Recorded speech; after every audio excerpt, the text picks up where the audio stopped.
Hey boos, in this video I give commentary based on my opinion. Nothing is to be taken as factual.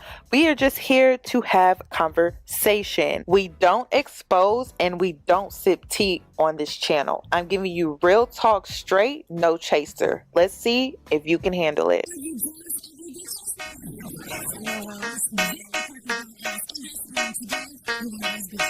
Cause I'm a boss. I haven't done anything for you to be proud of. Of course you have. You are marrying a man who can support you.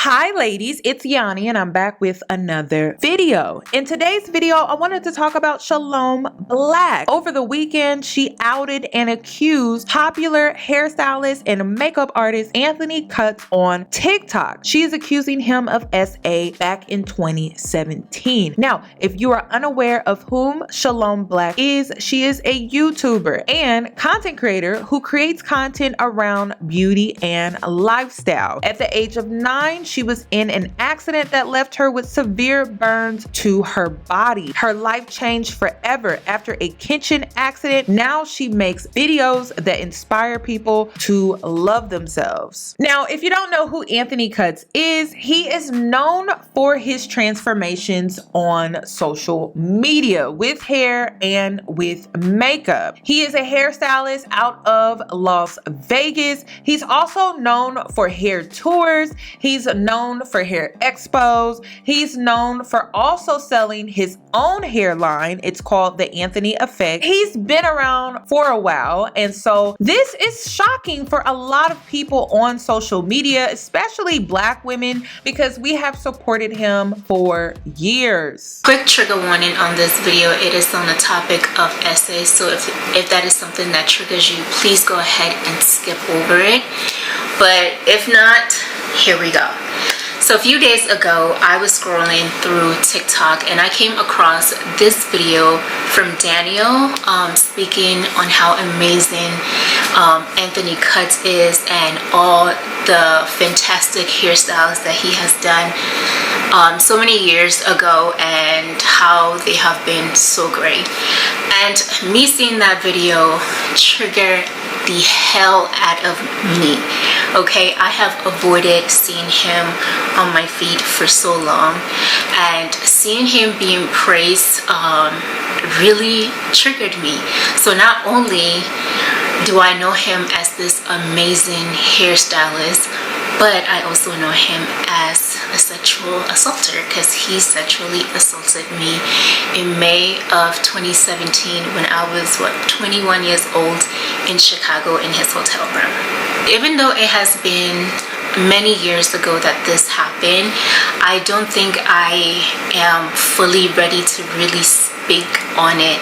But because of seeing that video and me not being able to control my emotion at that moment, I left a comment under that video saying, "Great hairstylist and a predator."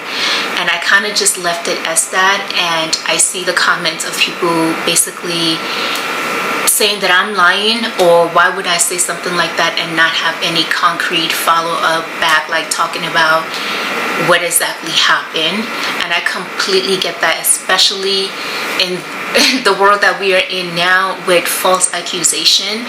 I see why people will question me. So I guess today, even though I don't think I was fully ready to speak on it, but since I let my emotion allow me to crack the can open, I might as well just open it all the way and talk about my incident that happened in 2017. In 2017, I was asked to join a hair wig tour alongside Anthony and Jazz. And around that time was when my videos really started to pick up on YouTube, and people kind of knew my story about being a burn survivor, being bald. So they did ask me to be a part of it. At first I was kind of like, what would I add to it, because I'm not a hairstylist. I'm not that great at doing wigs. Yes, I do my wigs. So being alongside Jazz and Anthony, I was a little bit intimidated, like what is going to be my role? But they told me I would just pretty much be a host, and I guess also having my name on the tour was kind of like a nice way to promote as well. Excuse me. And I was so excited for this opportunity because I'm just becoming a content creator and having the opportunity to travel the United States, and also to meet amazing creators like Anthony and Jazz. That was enough for me. Even though it wasn't paying that much, I was just like, absolutely, let's do it, sign me up. So I was super excited. So the first city I believe that we went to was Nashville, and that went amazing, and I met Anthony and Jazz on that trip, and yeah, it was just great. And I feel like Jazz was kind of like a big sister to me because she's been in the industry a bit longer than me, and she was a bit older than me. And Anthony, honestly, I've always seen his video, loved his video, but I always just thought like, this is, yeah, I probably shouldn't have assumed this, but I truly thought that Anthony was a gay man, so I never felt any like weird, I don't know how to say, like any weird feeling towards him, because I just thought, you know, maybe he's gay, he's just not out. That means I let my guards down. When we were in Nashville, I believe we probably, you know, we talked about it a lot, and one of those topics was probably on weed. And I remember saying like, yeah, I smoked weed before, but I never got high. Like, I don't think I know how to do it. And I remember Anthony saying like, oh, don't worry, like I would teach you, blase blase. Cool. And I guess the next tour was either skipped, but then the next one was in Chicago, and this was in May.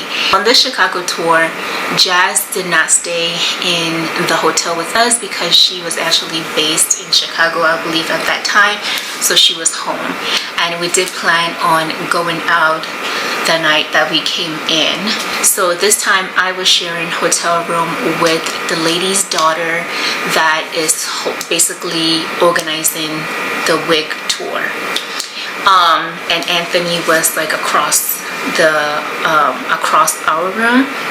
But anyway, so that night we planned on going out together, 3 of us. I'm not exactly sure, like I don't remember if we gave Jazz the wrong address of the hotel that we were staying at, or we just didn't calculate how far the club that we wanted to go to was at.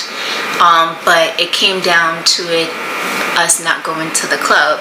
And so when we decided that we're not going to the club, Anthony asked me if I wanted to come into his hotel room to smoke.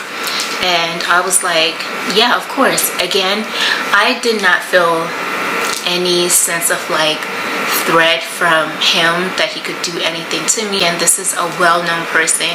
And around that time, me thinking a well-known person would not do anything to like jeopardize, you know, their career. And at the same time too, I'm thinking this is a gay man, like he wouldn't do anything to me. At least that's what I was thinking at that time. So I confidently went into his room with him and we sparked. And I remember taking about like maybe 3 puffs, and then in few minutes I started getting high. And while I was like high, I noticed that I started laughing, and this is my first time like feeling the effect of weed. Okay, so I'm cracking up, I'm laughing. Now my body is like moving, I'm dancing because there was a sound coming from the TV, and I was just like dancing to it. I don't know why. I could hear him say like, you need to come sit down. Like he's laughing at me. He's like, you need to sit, you need to sit. And he ended up like pulling my hand to come and sit next to him on the couch. You know, and I thought that was fine at the moment until I started kind of feeling a bit uncomfortable with the way that he was like very, very close to me and kind of touching me. Like it was just a bit weird, and I was just like, okay, I don't know what's going on. Again, I'm not talking, I'm not saying any word, I'm just kind of like there. Almost felt like I have no control of my body or even my mouth to open. And then few moments later, he had pulled me up and he was like, come on, and he was like dragging me into the bed, and I can still see that room to this day. Like, I don't remember the color, but kind of like the setup of the room. Like, when you walk in, the couch is right here, the bathroom is a bit right here, and then right there is where the bedroom is. So he basically dragged me to the bedroom, and he had me like my head on the bed, like so I wasn't even on the bed. It was just kind of like my head and the top part of my body just bent over the bed. And the next thing I know, he had pulled my underwear down. And I would say this, like, even though I hate this, that I have to go through this every single month, which is my period, but that day my period saved me from being hard. I truly believe that. And I guess when he noticed that I was on my period, thank goodness, that disgusted him, and he was like, oh, you're on your period, pull your pants up. And I was just still laying there, like I was not moving. I can hear him, I can feel the things that he's doing, but I just could not really move and could not say anything. But I guess he like ended up like pulling my pants and basically putting me out of the room. Was like, go to your room.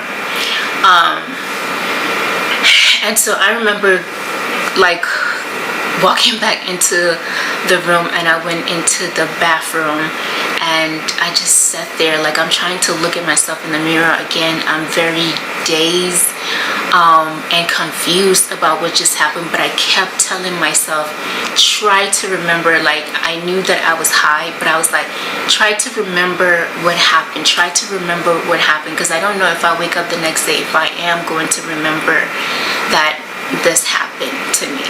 So yes, thank goodness I did not get R that night, but definitely sexually assaulted by someone that I didn't feel threatened by at all, and I did not see it coming. And so yeah, I was very confused the next day. I didn't know what to do, who to tell.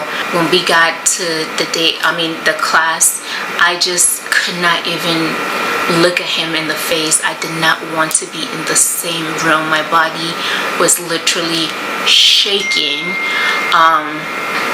and most of the time I was just sitting there, and I'm telling myself, there is no way, even though I signed a contract, there was no way that I am going to continue with this tour, because we had like maybe 4 or 5 more cities to do. There was no way that I can continue this tour. Like, seeing how I am feeling today, not being able to just even look up and being so afraid, I don't think I can be in the same room as this man.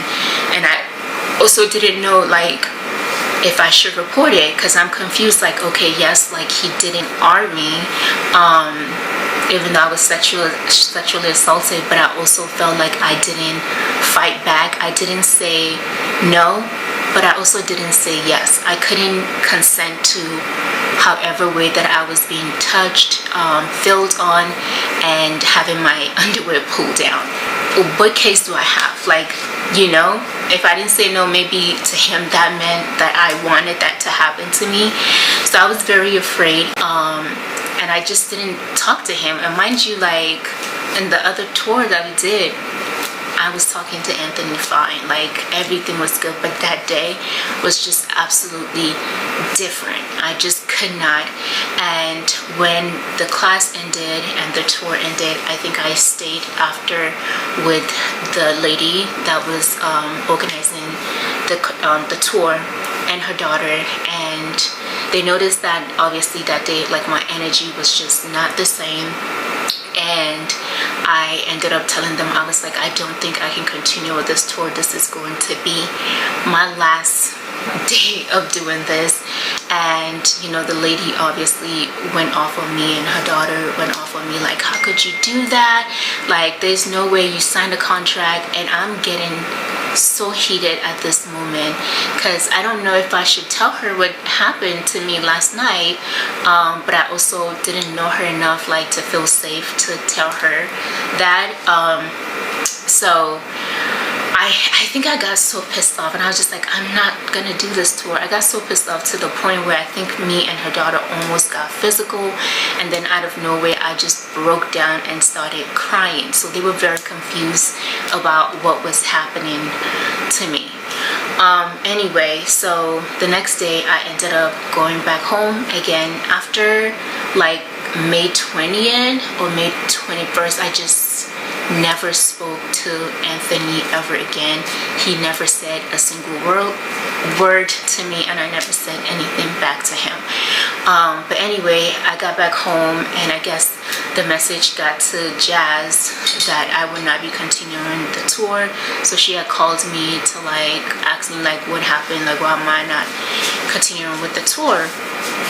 And I did kind of open up to Jazz because I felt a bit more comfortable with her. Like I said, I was looking at her as a big sister. So I did ended up basically telling her what happened. And I did ask her, I was like, don't tell anybody. I don't know if I ever want to speak about this. Like, I just didn't want any of that attention, especially being that Anthony was very well known. I was just like, I don't know the kind of negative connotation that will come with that, and negative comments. Like, I was like, I'm just not gonna speak about it. Like, don't tell anybody. And I'm not sure if she ended up telling the woman about the incident, but I never went back to that tour again. They did have to replace me. I guess they ended up replacing me with her daughter, and I'm not exactly sure if Jazz also decided not to be part of it, but I believe she also got replaced by somebody else. But Anthony was still doing the tour. So yeah, I am kind of glad. Some part of me is glad that I finally got this out of my chest, like publicly, so I can like fully move on, even though it was not easy. And I completely understand why a lot of victims do not come out and speak on cases like this, or even worse, is because first of all, the comments that I was getting, people doubting me or thinking I'm making this up, that alone can discourage someone from coming out and saying, what has happened to them. And also, it's just not an easy topic or discussion to truly ever had, because I blamed myself for so long, because again, like I said, I didn't say no, but I also did not say yes. And the fact that I went into his room willingly myself, and the fact that I decided to smoke weed with this man, I just thought, like, you know what, you have a fault in this as well. But I just want to send encouraging message to anyone that has been through similar ordeals as me. And yes, I am actually a victim of all of those things. I have been sexually assaulted, molested as a kid back in Nigeria. This is something I spoke about on my YouTube channel a while ago. But in my adulthood, I just didn't think, I thought I could avoid it, When it happened in Nigeria, I was a kid. And like I said, like in my adulthood, I thought I could avoid it. I thought I knew how to vent people so that this cannot happen to me. But seeing that even in adulthood, this is happening, and it doesn't make it any easier to speak about it. It's just really sickening. And I hope that like people, victims are really heard and understood, and people are not questioning them. I know people are still going to question me and probably ask me if I have any physical proof. I did not. And if you are wondering, did I press charges? No, I also did not press charges, because again, I'm like, okay, well, it didn't go all the way, so what am I pressing charges for?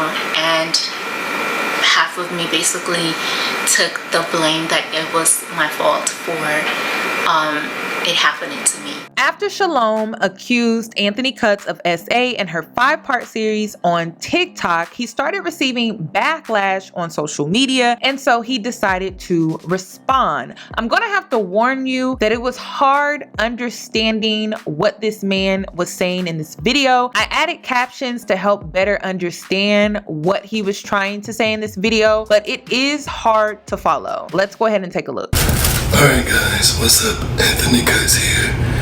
And I'm just gonna respond to the recent video that's up by Shalom, and I'm gonna respond to other stuff too.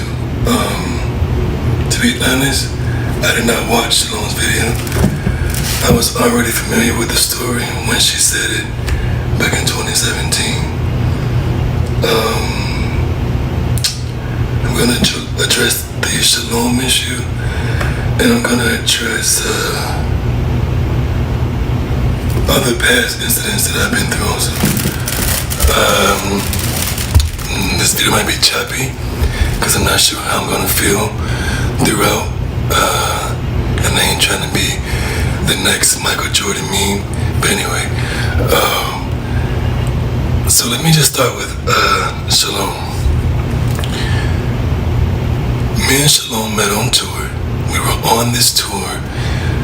It was kind of like a charity tour where we go on tour and we teach the classes, but also the idea when we do the classes, we also were ideally supposed to make wigs for people who needed wigs. We did a few days on the tour, and then people on the tour started realizing that they didn't like the tour. They did not want to be on the tour, but we could not get out of the tour because we were all under contract, okay? So, every time we met up on this tour, it was like a thing, like not a joke, but a running joke, where we wanted to get out of the tour, wanted to get out of the tour for whatever reason. Now, honestly, I didn't mind being on the tour. It was kind of fun, something to do. It was earlier in my career. I was young, having fun, traveling, teaching, and Shalom was on the tour with us. And like everybody else, Shalom wanted to be out of the tour. Fast forward to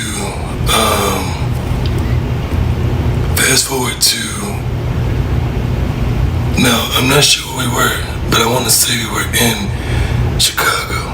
I'm not gonna 100% say that's right, but I'll say we're in Chicago. We were in Chicago. I remember getting to the hotel, and when I got to the hotel, I was at the front desk waiting to check in with the person who was running the tour. So,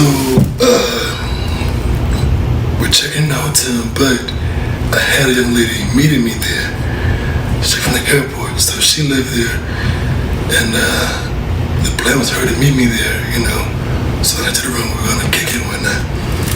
So it took a long time to check into the hotel. I don't know why, but it took a long time to check into the hotel.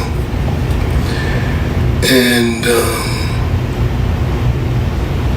the young lady was obviously waiting for me, and she was looking and waiting, and finally the owner said, I think the lady's waiting for you.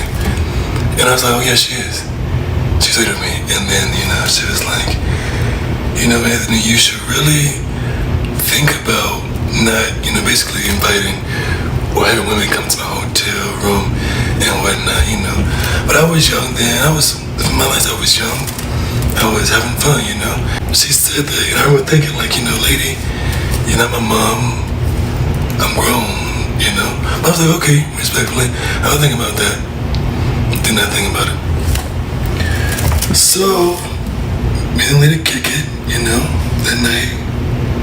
Whatever happens, next day we all meet up. Well, I'm not gonna say next day, I'm gonna say we met up. It was the same day or next day, but me and the staff, we all met up. And me, Shalom, and a third party had planned to go out that night. Cool, okay, so the night comes. Here's my hotel room, Shalom's hotel room, is down the hall, you know. We were set to go out around, I don't know, maybe, it was late, maybe 10 or maybe 9, no. But it was that night, we were set to go out. And for whatever reason, the other party was picking us up. She was taking a long time to come. So I'm still getting ready, and then I hear a knock at the door. Knock, knock, knock. Yes, Shalom. Like I said, the hotel room was right down the street. Right down the hall. Okay. So, knock on the door, and Shalom. Now, Shalom could have texted me. She could have called me. She could have used the hotel room to call me.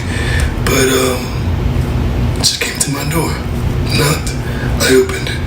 Now, I don't know why I opened it like slightly, maybe like, you know, a little crack was in it, but I know it wasn't a full-fledged open. I don't know the color, but I remember she had bangs, you know.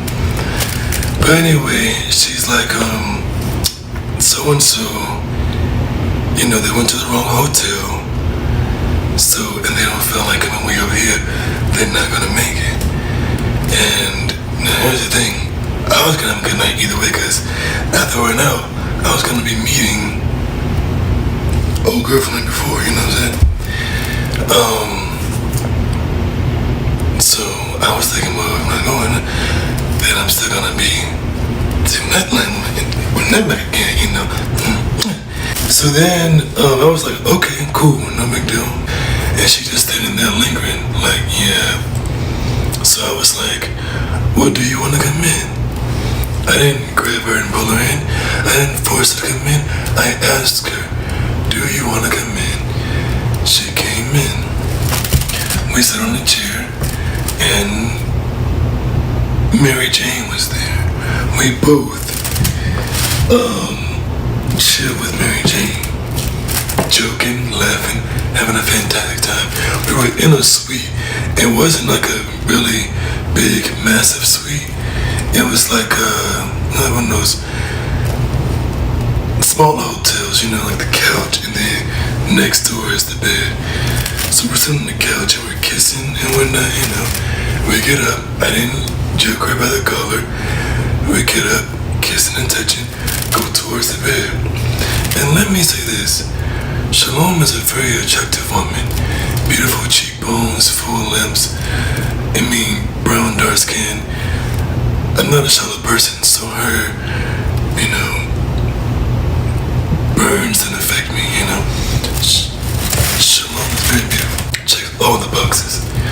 So I'm kissing her body, head to toe. Not the toe, I didn't get the toes, you know. But kissing all over her body, you know. And I get down to her, and I can feel that her period is on, you know. Dang, that sucks. Now, I'm thinking that, okay, we can't do it now, but like I said, Shalom is fine. I can hit this every time we on tour, you know? But, she pulls her shirt down, pants up, I walk to her hotel room, she pulls her key out, opens the door, go in. I still have a good night. Now what's crazy is, after this, me and Shalom still work together, but pause. The next day, I go downstairs and we go to prepare for the class, and the head owner of the tour comes to me. She says, hey, what did you and Shalom do last night? And again, I'm thinking, I'm grown, why are you asking me about me and Shalom? It's my opinion. But I didn't say that. I said, nothing, you know, nothing, we just chill. And then she says, well, Shalom says you tried to R-word her. I immediately told her everything that me and Shalom did last night. Like I said, we wanted out of the tour. Shalom was out of the tour now, okay? Now, me and Shalom were together after this. I was on the flyer, she was on the flyer. Separate events, separate charities, you know? Separate paychecks from this other one we were doing, the tour together. So she knew I was gonna be there. I knew she'd be there. Now, granted, I made plans to chat with her and say, hey, Shalom, what the fuck? You know? And, but I didn't know, I mean, not like that, but I didn't know how I was gonna, you know, approach her, because I didn't want to approach her, then she lose her shit and, you know, go off or whatever. So when I got there, Shalom was there, and I wasn't gonna speak to her for the exact reason of I didn't know how she was gonna play me. But lo and behold, Shalom, oh my God, hi Anthony, spoke to me first. I instantly was cool. It was all good. I left it alone, went about it. Cut to so many years later, someone makes a post, took on my work from 2016 or whatever, how I like it or whatever. And Shalom comments and says, he's a predator. Let me tell you something. Shalom told the lady that I tried to rape her, but I stopped because her period was on. Let me say this here and now. I done fucked on a period before. And if you haven't grew up, I had a girlfriend in high school. I started then when her period was on, she still wanted it, we still got it. Alright? So if I wanted to R-word Shalom, a period would not have stopped me. I don't know how to say that any nicer or any sweeter. But yeah, those are facts. Okay?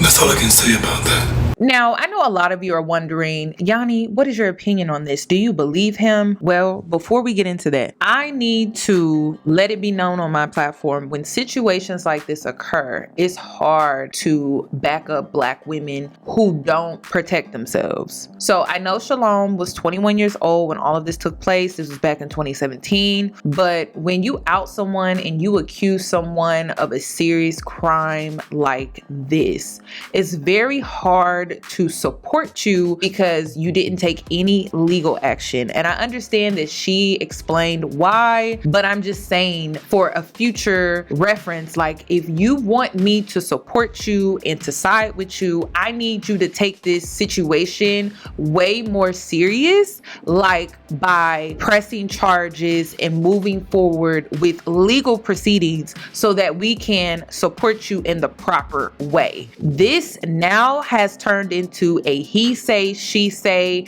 Now it's in the courts of public opinions. And so it's hard to protect you as a Black woman. It's hard to support you as a Black woman. It's hard to defend you as a Black woman when you don't take the necessary steps prior to outing someone, to accusing someone, and labeling someone a predator. It's very hard to support you. And when you don't have any legal backing, it also puts me in a position where now I'm putting my brand on the line, and now it's seen as a liability because I could be accused of pushing false information against this man, and you haven't done anything legally to protect yourself and to protect people like myself who want to bring light to your story. So I just wanted to put that out here. Now, when it comes to my opinion, this is all allegedly, and I have to make that known on my platform because I wasn't a witness. I wasn't there. She did not press any charges. She didn't move forward with any legal notions against this man. So when it comes down to my opinion based off of he say, she say, I don't believe this man. I don't believe this man, not for 1 second. He comes across very arrogant. I thought it was weird for him to make a joke about this whole situation turning into a Jordan meme. I thought that was weird. He doesn't give eye contact during this entire video that he did. It's just a weird video. I don't think it really helped him at all. It just makes him look guilty, and he's using the excuse as if he doesn't recall, or he was just being young and he was just having fun. Like, what's the big deal? And it's just very weird to me. So I'm not really buying his side of the story. It's very very choppy, and it just makes him look worse in my opinion. This is simply my opinion. That's all that I have regarding this story. If you are an SA victim, I'm sending you so much love and healing, because I know what it's like to go through something like this. And I also know what it's like to not advocate for yourself when you should have. And maybe you now feel guilty about it. But I have to make it known that when it comes to situations like this, you need to stand up for yourself. You need to advocate for yourself by pressing charges when the situation happens, when it occurs, because it makes it hard for people like myself, people with platforms, to support you and to be there for you when you don't support and advocate yourself. But I would like to hear your thoughts and your opinions down below in the comment section. If you would like to add to my commentary, comment down below. If you're new to the channel, please hit the like button and also subscribe, hit the notification bell, and I hope to see you in my next one.